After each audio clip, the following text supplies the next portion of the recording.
তো নবী সাল্লাল্লাহু আলাইহি ওয়াসাল্লাম বলছেন,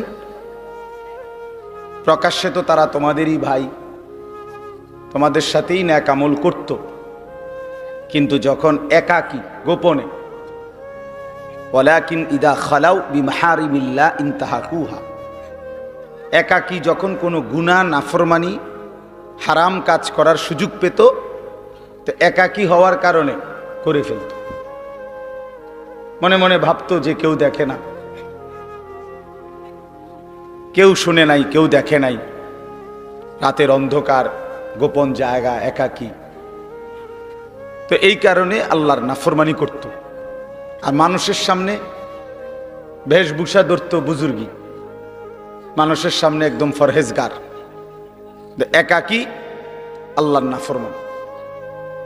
তো রাসূলুল্লাহ সাল্লাল্লাহু আলাইহি ওয়াসাল্লাম বলেন, এমন ব্যক্তির আমলগুলো আল্লাহ তাআলা ছুঁড়ে মারে।